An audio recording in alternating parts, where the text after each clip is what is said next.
This is Pat, and today we are looking at October the 1st MLB prize picks. Sorry I haven't been with you guys for the last couple of days. I have been stuck in the middle of Hurricane Ian, just got power back this morning. It's been very spotty since, so I've been placing bets without doing any research and just kind of using my best guess, and that has lost me 75% of my account in the last 4 days. So I'm very happy to be able to do research again today. So let's get to it. Start pick number one. The only caution I give you on pick number one is that he is on the road today. Pick number one, since I'm already on my account, which I don't want to be. Pick number one is Nick Lodolo, over 7 strikeouts against the Cubs. Let's take a look at this. Gotta love everything about this except for the fact that Lodolo is pitching on the road. He is a much better pitcher at home. Outside of that, Chicago, second worst strikeout matchup in baseball, 29.8% strikeout rate. He is juiced at, I believe it was about minus 150 to the over on 6.5. Prizepicks has him at 7. So I'm okay with this. Worst case, I think we get a push, but just because the matchup is so strong, he should be able to get over.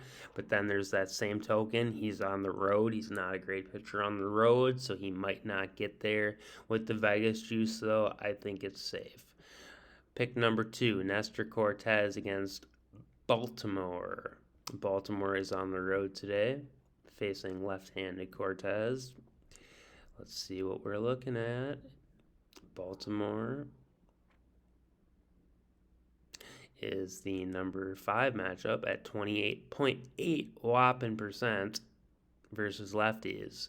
So that is a killer strikeout matchup. Let's check out what Nestor Cortez is looking like in the books. Where you at, Yankee game? There we go. Nestor Cortez is at 5.5. There we go. Juiced to 157 to the over.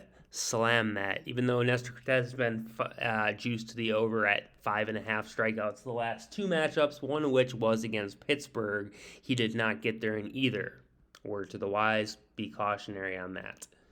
So on the road, caution. Has sucked lately. Caution. Both good plays otherwise. You see, I played him at a very small dollar amount because I'm not too sure yet. Very preliminary research. Jordan Montgomery versus Pittsburgh. I love everyone against Pittsburgh. Who doesn't? Let's just take a peek. We got a lefty versus Pittsburgh today. Let's see what they're looking like. Oh, look at that. Right under Baltimore. 1.1% lower at 28.7% strikeout rate. O'Neal Cruz did the big 0 for 3, or 3 for 3 strikeouts. He went 0 for 3 yesterday, striking out on all 3 against Jack Flaherty. So if he could do that again today, or even close to a repeat performance, I don't see how Jordan Montgomery doesn't get there. This line is not in the books yet.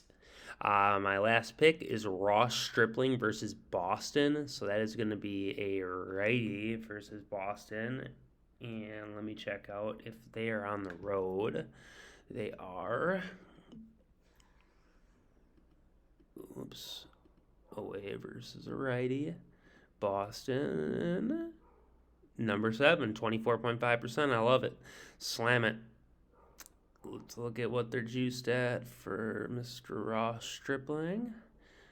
And the Baltimore game, the Boston game, Boston-Toronto, here we go.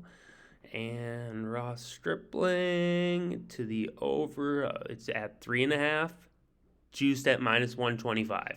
So pretty fair juice, even juice, but he is juiced to the over. So I do like that pick. If there's any of these picks you guys aren't in love with, a couple backup picks I do have for you would also be strikeout props of J.P. Sears, Louis Castillo, and Chris Bubich. Feel free to look into those on your own time. J.P. Sears would probably be my number 1 go-to play. if I took Louis Castillo, I'd probably be more inclined to take him on fantasy score.